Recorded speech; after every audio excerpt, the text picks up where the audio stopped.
we actually sort of founded the company on the 3 E's principle, which is engagement, encouragement, and energy. And we really saw that as like, sort of our community base. And like, if you walk in an Nation and you feel those 3 E's from our staff, from the participants, for people coming in the door, then that's a win. And that's where we want to be. And that sort of feels that inclusivity of community, where people are always picking each other up, and they're positive, and they're complimenting, and they're encouraging, and all the sort of positive things. That's the space that Nation occupies.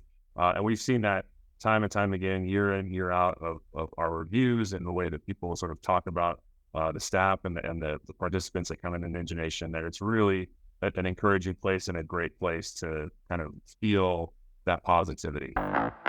You guys have a really cool system of gamifying. Tell the people how you guys do that. Yeah, we have a RFID wristband system that we gamify a bunch of our challenges on, and there's a way that you can look up different challenges and how many points you've scored. And it's really a way to like kind of, it's kids are like, oh, I don't know what to do, because this happens all the time with kids. They're like, I don't know what to do, and there's like 300 obstacles set up in Nation, and we're changing them all the time, and they're just like, I don't know what to do. And then you're like, all right, well, go to this and go to this, and we're going to challenge you, or you can use some points and some high fives, and then it's going to go onto your account.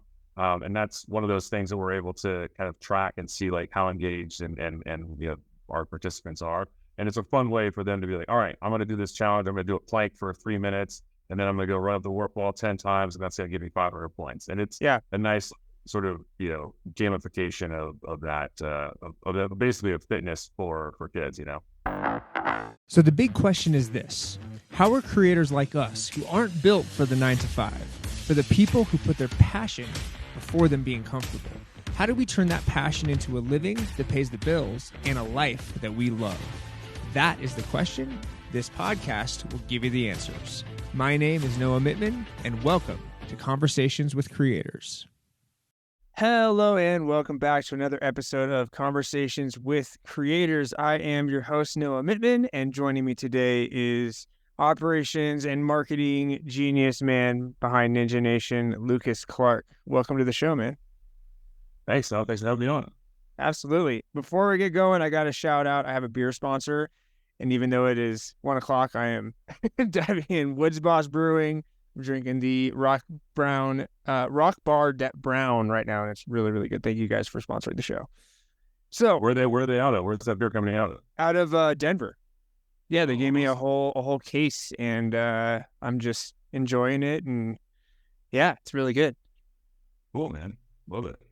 So talk to me about Ninja Nation, how it got started, and kind of what sets it apart from other fitness facilities and even Ninja Warrior gyms, honestly. Yeah, absolutely. So Ninja Nation started in 2018. They actually opened 2 locations here in Colorado, one in Lafayette, Colorado, a little bit north of Denver, and one in Centennial, Colorado, a little bit south of Denver, and then also at a location in Frisco, Texas, which is about 40 minutes north of Dallas.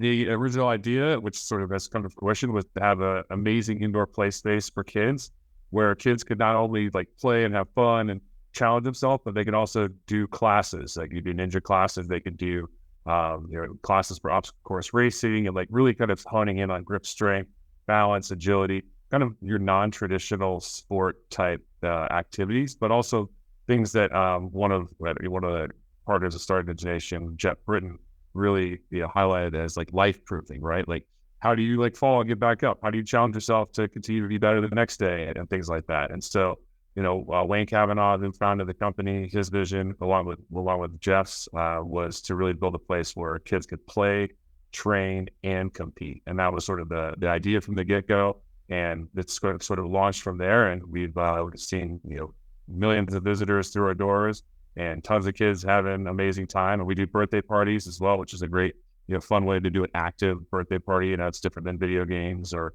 bowling alley or things like that. Oh yeah. We do camps and all kinds of anything where kids can like interact and play.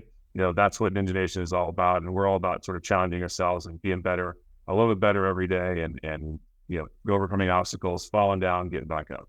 Yeah, absolutely. I was just thinking, actually, it's kind of a perfect, my daughter's birthday's in December, and that would be a really cool thing to do for that instead of just being at the house. Yeah, absolutely. I mean, we provide an amazing play space, but Then we're also, you can have somebody taking them around and doing different challenges with them as well. So you have a big party of like 20 kids, and you got the whole organization kind of like built in, and a little coaching class kind of going on at the same time. So a little bit different vision, your traditional like kids' birthday party place, or even like your traditional ninja gym, as you mentioned. Like, we do offer classes, and we offer sort of a great entry point to the sport of ninja.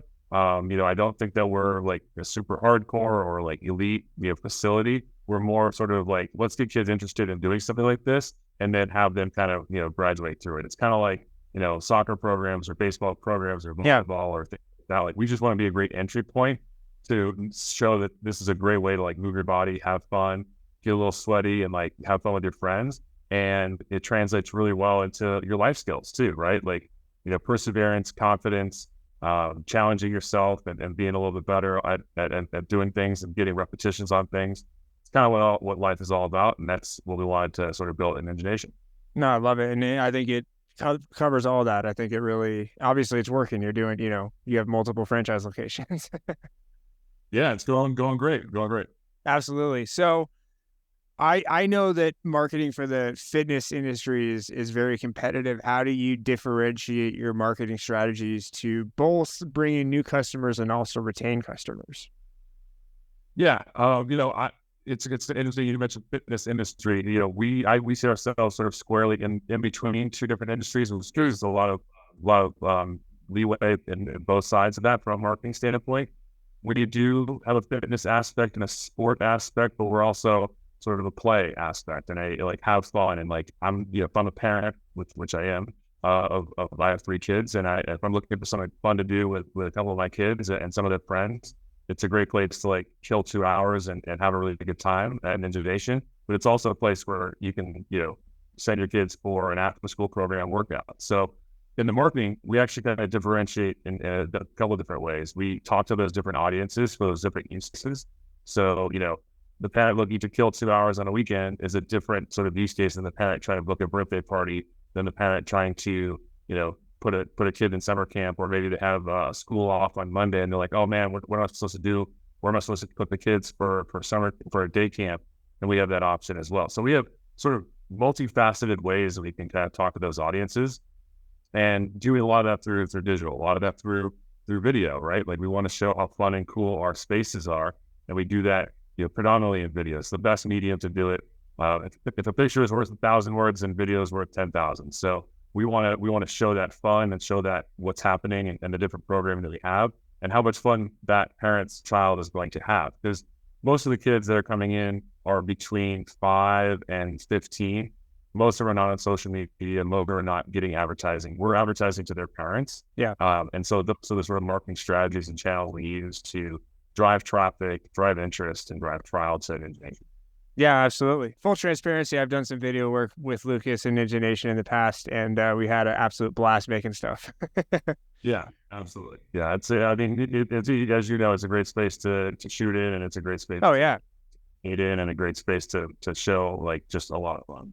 Well, and I'm happy like it worked out super well for you. And then on my side, like you were my first case study of like what it can really do when it succeeds. And it was so cool to have those numbers back and like, be able to tell potential customers like, hey, here's what it can do for you. Yeah, absolutely. Yeah. If people in the marketing space don't know the power of video already, they are living under a rock. So right. I'm glad that we can shed some light on that. 100%. That's the secret. That's the secret. Other motive for the podcast is to get people interested. But no, kidding. Yeah, as it should be. I mean, you just look at Instagram Reels, and you look at all the stuff that's getting put out for content. It's Mr. Beast and everything. It's just all video. It's all video. Yeah, it's all video. 100%. So you guys really emphasize community and inclusivity. How do you kind of bring that sense of belonging to your members and build that community out as it gets bigger? Yeah, I mean, community is a huge part of what we do. And like, one of the great things about, the Ninja space is that you have a lot of people that are, in between kind of trying different obstacles and trying different things, and they're sitting there to look at, and they're cheering other people on, and they're, really encouraging people. And we actually sort of founded the company on the 3 E's principle, which is engagement, encouragement, and energy. And we really saw that as like, sort of our community base. And like, if you walk in an Ninja Nation and you feel those 3 E's from our staff, from the participants, for people coming in the door, then that's a win. And that's where we want to be. And that sort of feels that inclusivity of community, where people are always picking each other up, and they're positive, and they're complimenting, and they're encouraging, and all the sort of positive things. That's the space that Ninja Nation occupies. And we've seen that time and time again, year in, year out, of our reviews, and the way that people sort of talk about the staff and the participants that come in Ninja Nation, that it's really an encouraging place and a great place to kind of feel that positivity. So we just want to keep that rolling. As we open more locations across the country, it's a cornerstone foundation of what we train all of the franchisees on, and what we talk about day in and day out. And it's also part of their buy-in too. Like, when franchise owners are opening their locations, we want them to know that the importance is on the 3 E's, and the importance is on the participants coming in the door, and the way that they feel about the space and they feel about the brand is going to lead to their success. Yeah, absolutely. And you guys do, I think part of it too is you do, and I've talked about this in previous podcasts, of like the idea of like gamifying stuff. You guys have a really cool system of gamifying. Tell the people how you guys do that. Yeah, we have a RFID wristband system that we gamify a bunch of our challenges on, and there's a way that you can look up different challenges and how many points you've scored. And it's really a way to like kind of, it's kids are kind of like, oh, I don't know what to do, because this happens all the time with kids. They're like, I don't know what to do, and there's like 300 obstacles set up in Ninja Nation, and we're changing them all the time, and they're just like, I don't know what to do. And then you're like, all right, well, go to this and go to this, and we're going to challenge you, or you can use some points and some high fives, and then it's going to go onto your account. And that's one of those things that we're able to kind of track and see like how engaged and our participants are. And it's a fun way for them to be like, all right, I'm going to do this challenge. I'm going to do a plank for 3 minutes, and then I'm going to go run up the warp wall 10 times, and that's going to give me 500 points. And it's a nice sort of, gamification of that, basically of fitness for kids, Well, like, it's so perfect, because that's like one of the big things I remember from training is like, you go to the gym, like, what should I do today? Like, when you have like a set, like, here's a whole, platter or menu of things that you can do, and it's points based, like, it's just so easy to like get them moving. Which is the whole point of them being there. Exactly. Yeah. For you personally, you kind of wear a lot of hats for Ninja Nation. What's some of your like favorite stuff that you get to do personally with the company? We're a small team, but we're mighty, and so we do wear a lot of hats, and all of us wear them very, very well, which is cool. I do franchise development, and so one of my favorite parts of my job is actually talking to prospective franchisees, people who are interested in becoming Ninja Nation business owners in their respective city, whether it's St. Louis or Fort Lauderdale or Atlanta, and just talking them through the brand, and talking about who we are and what we do, and kind of just talking to them about the 3 E's and things like that. So that's a big part of what I do, which is awesome. And then the other part is the marketing side of things. So coming up with the branding campaigns, the marketing strategy, like helping communicate who Ninja Nation is and what we do to the broader audience. And so, wearing those hats, and then also kind of help oversee some of the operations with the operations team, and make sure that they have everything they need at the arena level from marketing side as well. So, there's a lot of great aspects, but I'd say one of my favorite things is to talk to prospective franchisees about the business, and about like, what the space and the business sort of brings to the community, and, getting them to sort of understand the concept and get excited about opening in their city. Yeah, 100%. Speaking of kind of, going across the nation with that kind of stuff with different cities, how do you approach the marketing side to kind of a geographically diverse audience, and like, going to different, I'm sure the marketing is slightly different, in Colorado versus Texas. It's maybe not the looking towards the audience selection, but really, like, we have a pretty well-defined audience within Google, within the Meta platforms, to say like, hey, listen, like, we have all these sort of ads built out, right? Let's say we have 14 different ads built out for different things, whether it's classes, birthday parties, camps, just general brand campaigns, things like that. Really, the only thing that changes is the targeting, right? So, and also some seasonality with things like, one of the things we see a lot of is summer camp bookings. Summer camp bookings in Colorado parents want to book their kids' summer camp in Colorado in like January, like 4th. And they're like, we know what our schedule is in the summer. Yeah. We're going to book. And we're like, well, I get that. Lock it in. Yeah, you know, lock it in. Whereas in Texas, we've seen that we don't need to start marketing summer camps until after spring break. Like, you know, maybe the Texas parents like don't start thinking about that until after spring break. So there's a little nuance there, but in terms of like the messaging and the videos and like the links and how we talk about the brand, that's all the same. It's really a little bit of nuance to some of the audience targeting, and then some to the sort of seasonality of when consumers are making different decisions based on our services. I think that's the way to do it too. Like if you're going to be, you know, just the amount of work to put in, if it's going to be to specific parts, or if it's just, again, like kind of evergreen works for everything in the messaging. And then you know, behind the scenes are targeting the right people. But I think that's part of why the videos have been so successful for you is like, it's general, works for anywhere. And yeah, I think that's the way to go about it to make your life easier. Yeah, well, and also I would definitely like say, you know, since we're talking about, you know, creative and creators and things like that, is always like trying to keep that in mind when you're creating content, that like you can make it as detailed and as nuanced as you want, but then remember that that's only going to have a very, very narrow use case, right? So if you spend, you know, a ton of time like editing, you know, a 2-minute video that's only talking about like, you know, Austin, Texas, Ninja Nation, which, you know, we have a franchise location there, but it's so specific on like an event that we have on October 26th and that piece of content, once that, you know, unless you could ever edit that video, it's pretty much like just lives in that space and then it's done. Whereas if you have something that's sort of evergreen that you can like pop in and out and have it be an evergreen, you know, piece of content that's not too specific and has too many call outs, it makes it a little bit more useful across multi-markets, which is a huge thing with franchising. Like you don't want to pigeonhole too much. Maybe you have a tag on the end that's the address and the URL of the location, which is great.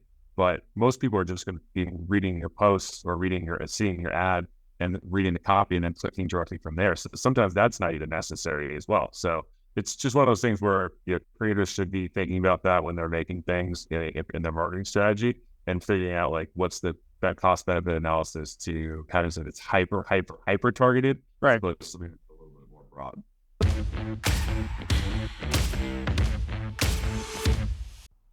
Hey friends, it's your podcast buddy Noah Midman here, and I want to talk to you a little bit today about one of my passion projects, my clothing brand, Clothing for Creators.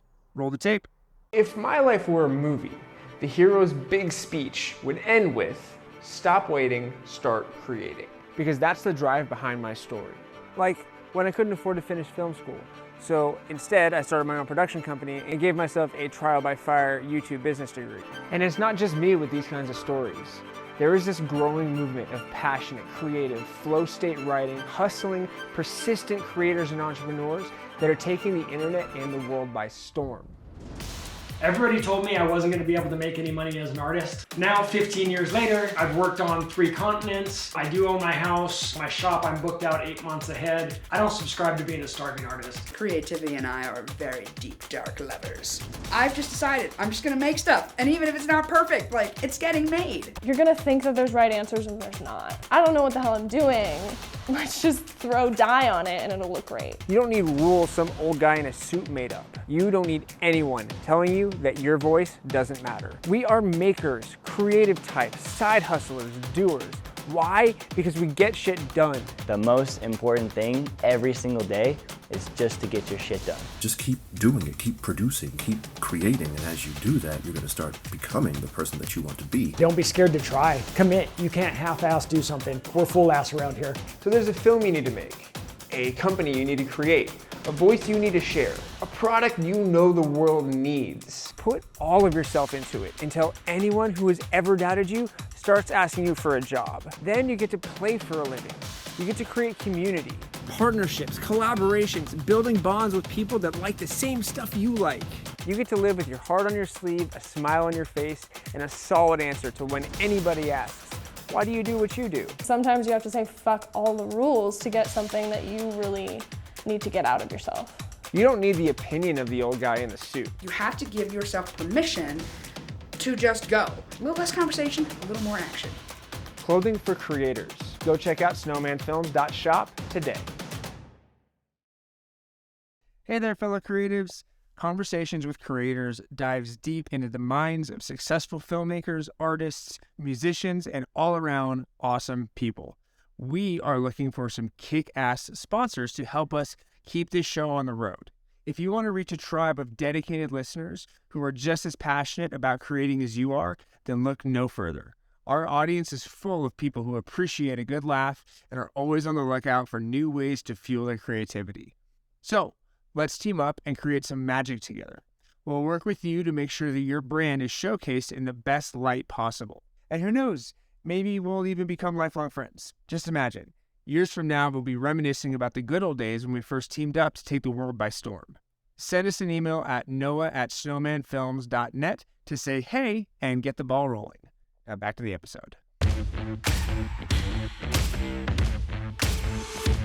Absolutely. Well, that's what amazed me when I was, we were kind of chatting to get the case study from you, and you said that you've, been using the same videos that we made 4 years ago, and they're still working, which is like, oh yeah, that's how it works. If it's evergreen and it's good, you can literally use the same piece of content for years, which is it blew my mind. It's so awesome.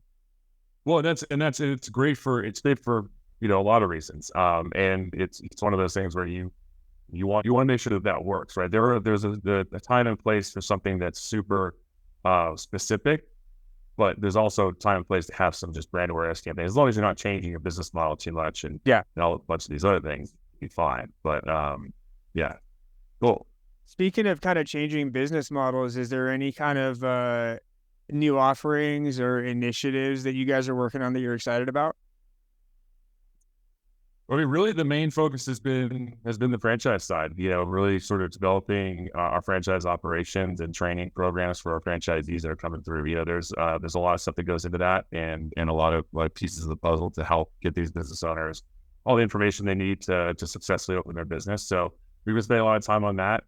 We've been also updating some obstacles within the arena, changing a bunch of stuff out. Like we've always done that. We're really kind of setting it on a schedule where we're very we're having fun with it. We're making cool courses, and the coaches are having a lot of freedom to do that within the arena space as well. So those two things are really, really popped up. And then we've also added a couple of different types of class enrollments where parents can sign up for an 8-week block of classes, whether it's Kid Fit, Ninja Flow, and Ninja Fundamentals. And that's really, I think parents have really liked that because they're able to basically lock in a day at a time every week that their child can come in and have a great fitness class at Ninja Nation. I mean, I love it. Everything you're saying is kind of a master class in how to efficiently run a facility that has so many offerings.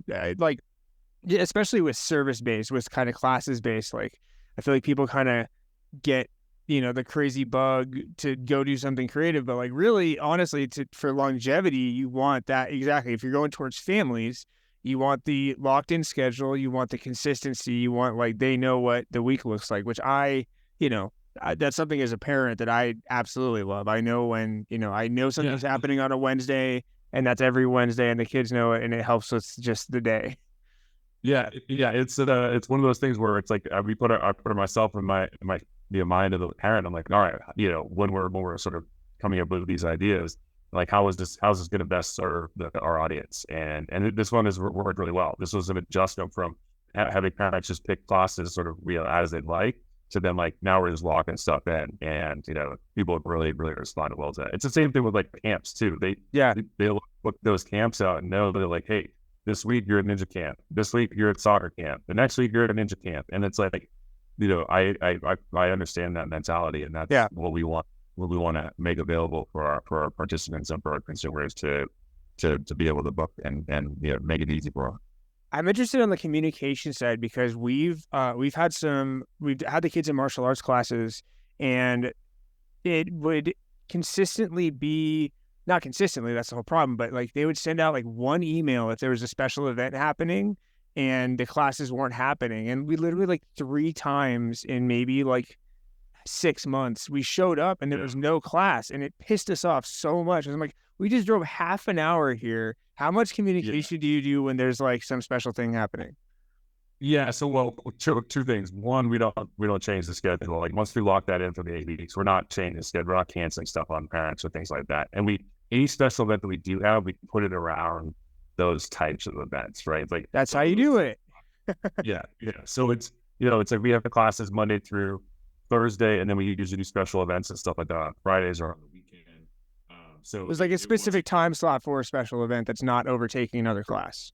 Correct. Yeah, I mean the last thing there's a couple of things you definitely don't want to do with your consumer base, and like one of them is sort of like confuse them, and also then well the other thing is don't like promise something and then like have it not be available. Like one of the things that really bugs me is like when businesses don't update their hours on Google. You're in the car, you're mapping something, and this happened the other day. I was taking my kids somewhere, and they were closed because there was a plumbing issue, and they were closed for like 3 days. Like I get it, Sure, but like yeah. you can update that stuff on Google where it just pops up temporarily and says, "Hey, temporarily we're closed today," and then you could even put like a note in Google that will show up when you Google map it. So those types of things like business owners should be really paying attention to.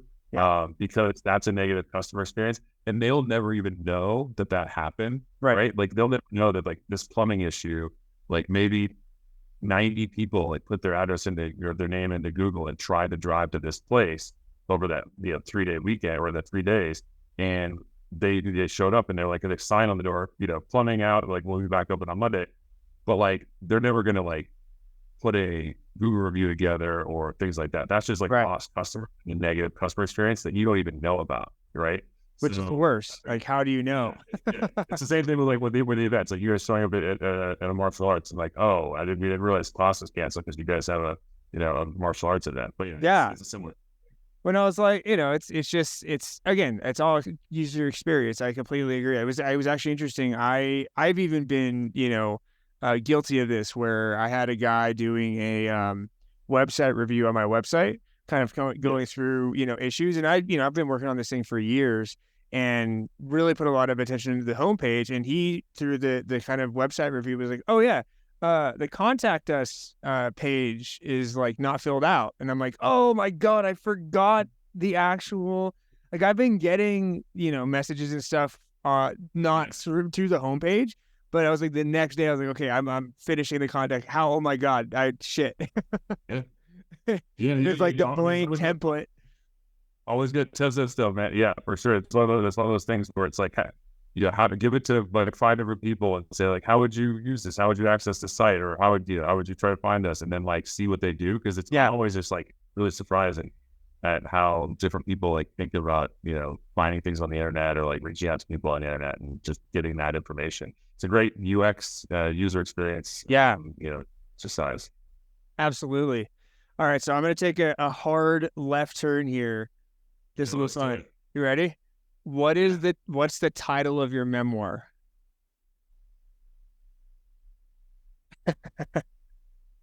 Title of memoir. Oh man.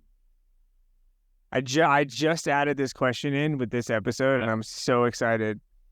I like it. Launching through life in positivity. Solid. Yep. I always feel like I'm hurling through like I'm launching myself through, like I'm just sort of saying yes to all kinds of fun stuff and doing fun stuff with the family and with my friends and work and all that kind of stuff, and then trying to do it in a positive light. So launching through life. It's even an alliteration, which is you're the marketing director. That makes so much sense. he's the master of copy. No, it's good. The gears returning. That was perfect. Yeah.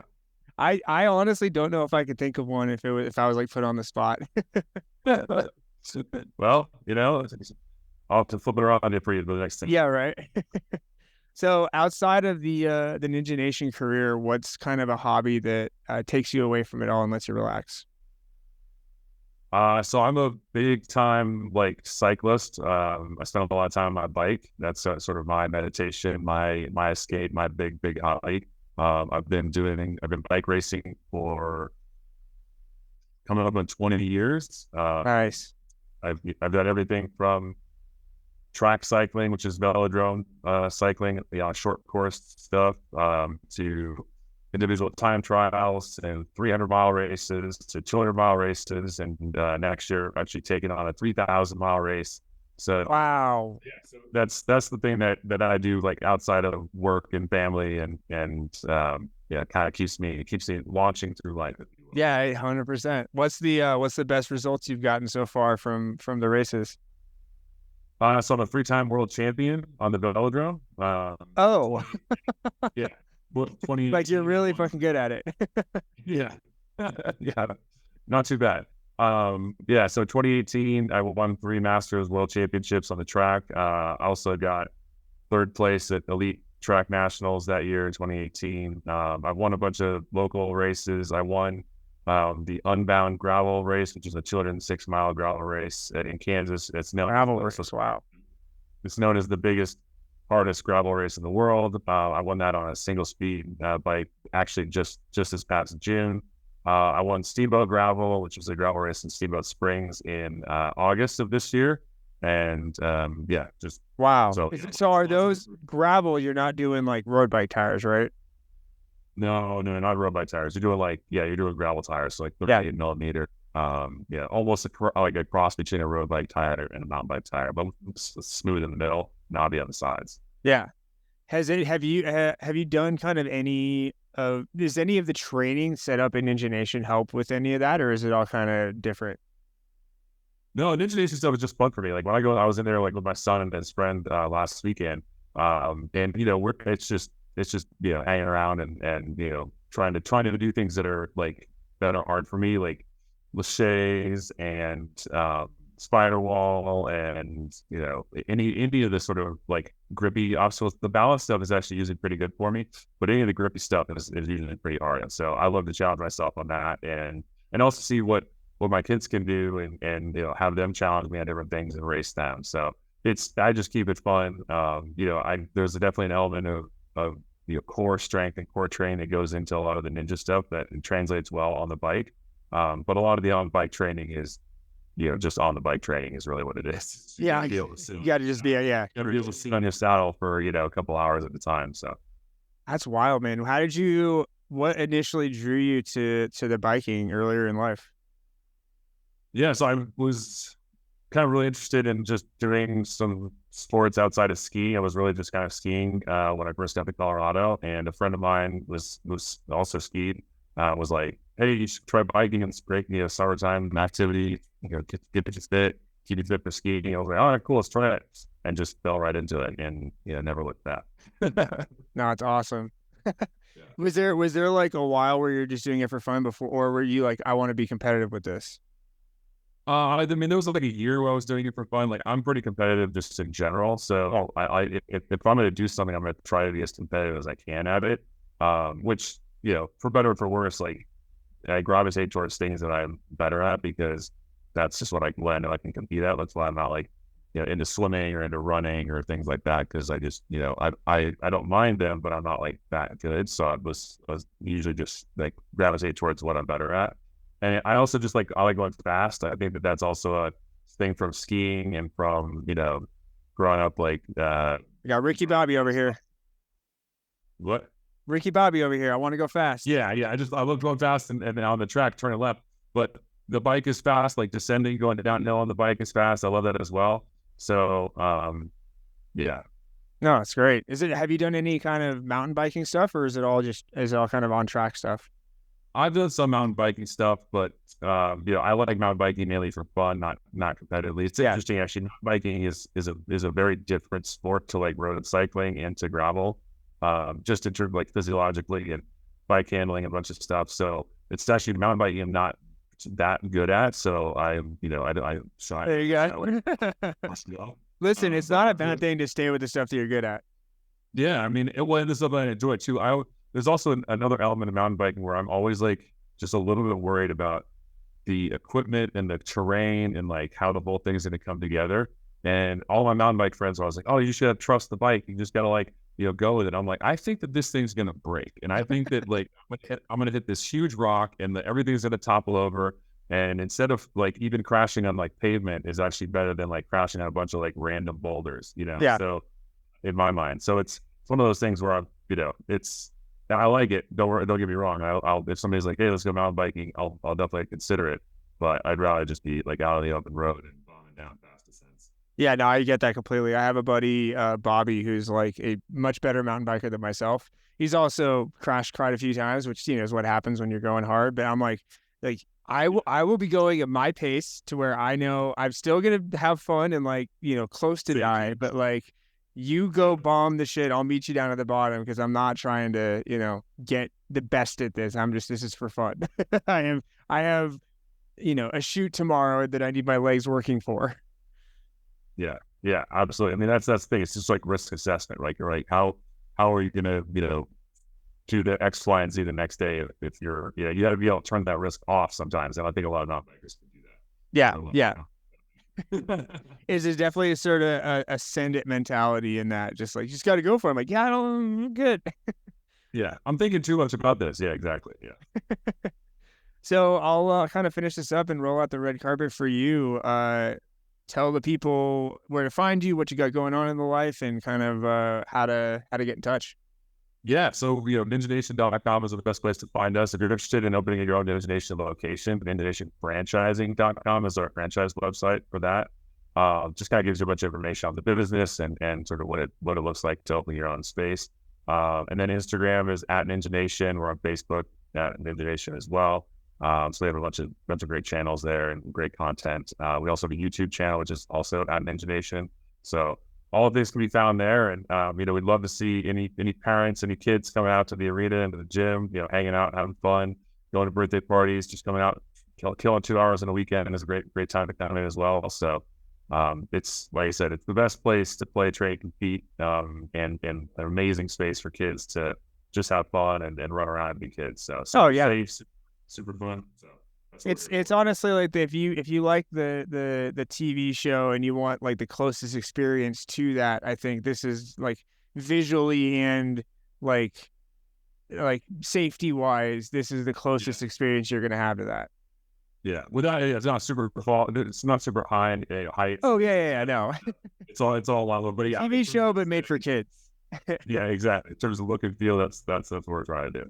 Absolutely. Well, man, thank you for being on and kind of sharing some insights, and I appreciate your time. Thanks, I appreciate it, man. Good to see you. Absolutely. So for everybody listening and watching, I will see you next time.